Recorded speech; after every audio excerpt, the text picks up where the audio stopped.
السلام علیکم ورحمۃ اللہ وبرکاتہ، حضرت امیر المومنین۔ وعلیکم السلام ورحمۃ اللہ وبرکاتہ۔ میرا نام لبید احمد سولنگی ہے، میرا تعلق مجلس شلوشتن کے ساتھ ہے اور میں میکینیکل انجینئرنگ پڑھ رہا ہوں یونیورسٹی میں۔ کمال کر دیا۔ جزاک اللہ۔ حضور، میرا سوال یہ ہے کہ اگر خواب میں کوئی خلیفہ نظر آئے تو کیا اس سے یہ تعبیر کی جا سکتی ہے کہ یہ سچی خواب ہے؟ یہ تو پتہ نہیں سچی خواب ہے کہ غلط ہے، آدمی سوچ سوچ کے بھی ہو جاتا ہے، لیکن ناموں کی تعبیر ہوتی ہے کہ نام خلفاء جو ہیں ان کے نام بھی اچھے ہیں اور نیک خواب ہے اور نیکی کی بات کر رہے ہیں، تو وہ سچی خواب ہوگی۔ اور اس کا اگر یہ تو سیاق و سباق سے پتہ لگتا ہے آگے پیچھے جو خواب کے ہے وہ کیا ہے، کس طرح کی ہے۔ مختلف خوابوں کی مختلف تعبیریں ہوتی ہیں، صرف ایک چیز کو دیکھ لینا تو بات نہیں ہے۔ بعض خوابیں ہوتی ہیں ناموں کے حساب سے بھی ان کی تعبیر ہو جاتی ہے، بعض جو حالات اس وقت پیش آ رہے ہوتے ہیں خواب میں نظر آ رہے ہوتے ہیں ان کے حساب سے ہوتی ہے۔ تو یہ تو ڈپینڈ کرتا ہے۔ اب کوئی کہتے ہیں مجھے فلاں خلیفہ نظر آیا، اس نے کہا کہ فلاں جائز بات جو ہے وہ تم نمازیں پڑھنی چھوڑ دو، ہیں تو وہ تو جائز نہیں ہے۔ وہ ایک لطیفہ ہے، ہمارے ایک بزرگ ہوتے تھے، ان کا ایک بیٹا تھا، اکلوتا بیٹا، بڑھاپے میں پیدا ہوا، ٹھیک۔ اس نے نمازیں پڑھنے میں بڑا سست تھا، جیسے اکثر خدام اب بھی یہاں ہوئی ہیں تمہارے پاس ہیں، تو وہ کہتا اپنے ابا کو، بڑے امیر آدمی تھے، وہ بڑے لینڈ لارڈ تھے اور ایم ڈی ہوئے، بہت بڑی سیاسی پارٹی کے خاندان کے تھے۔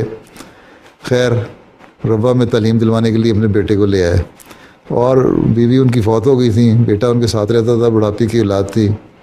ایک دن بیٹا اٹھ کے کہتا ہے کہ ابا جی، پنجابی میں کہتا ہے، پنجابی بولتے تھے سرگودے کے علاقے کے تھے، کہ خلیفہ ثانی رات کو خواب چ آئے نے، انہوں نے کہا پتر تو نمازہ نہ پڑھیا کر،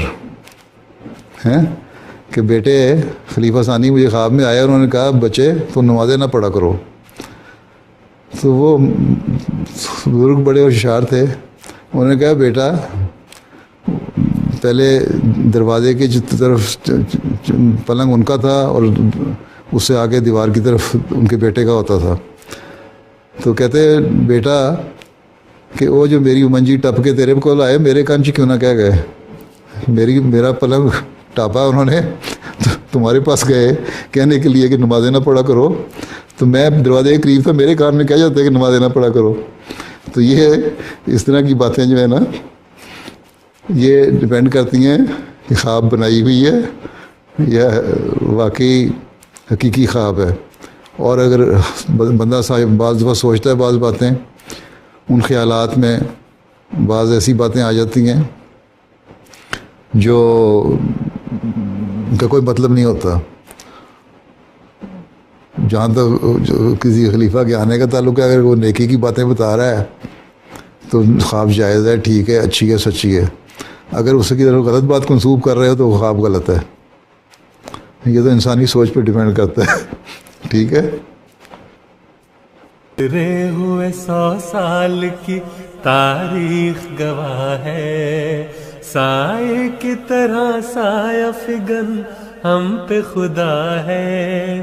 گزرے ہوئے 100 سال کی تاریخ گواہ ہے، سائے کی طرح سایہ فگن ہم پہ خدا ہے۔